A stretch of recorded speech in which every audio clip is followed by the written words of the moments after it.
So I would like to start by thanking all of you for being here today to support our youth. My name is Olivia for those of you who I haven't met. My family is fairly new to our church. We started attending after we moved here from Michigan about a year ago. Because I am fairly new, I was kind of surprised when Deestrad asked me to be a youth speaker today. I had never spoke at the church and had only attended SSP this year. In fact, I was not even part of the original SSP group. But when a spot opened up, Deestrad made it very clear that he wanted me to fill the open slot. I didn't have the opportunity to go to youth group at all this year.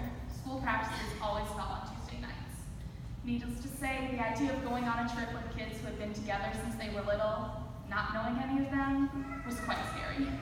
After praying about it though, it was very clear to me that there was a reason this spot had opened up for me, and I'm so glad that I chose to attend SSP. All of the youth opened up to me and very quickly made me feel like part of the pact. You have all raised wonderful youth. SSP was not only an amazing way for me to meet my fellow youth at this church, but it was also a beautiful spiritual adventure. I remember thinking, how does painting, building a ramp, or weeding a field really make that much of a difference? But I saw the difference that it made in the eyes of the Navajo people we went there to serve. It reminded them that God is still at work in their lives, and I hope that every time they look at their ramp, field, or painted house, that they are reminded of that. Last week, we truly were the hands and feet of God. If you're ever driving through Arizona, or even if you're not, I recommend stopping at Shea Canyon. This beautiful canyon sits on sacred Navajo land and was the location of our spirit walk, where we talked about grace, failure, and God's unending love. Sitting in that canyon, looking at God's creation, was the closest I have ever felt to God. To see the span of his mighty power to create such a big and beautiful canyon brought me to tears. We then gathered together with empty cups and were given a multitude of locations we could fill our cups. They were labeled with God's love, self-love, etc. We then were able to fill our cups with the love that we needed.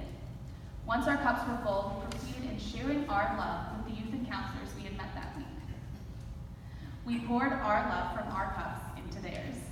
Needless to say, this was a very emotional experience. We watched as we gave our love to youth that we had only known for a week, and yet felt extreme love for.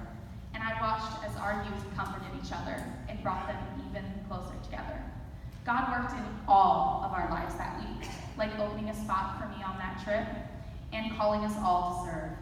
I saw God in so many ways this trip. In the canyon, in the SSP faculty, in this church supporting our youth, in the adults putting up with us crazy teenagers all week and getting no sleep, but especially in the youth that attended with me. And I thank you all. And Deestrad, I'd like to thank you personally. Thank you so much for convincing me to attend. I see God in a whole other way now.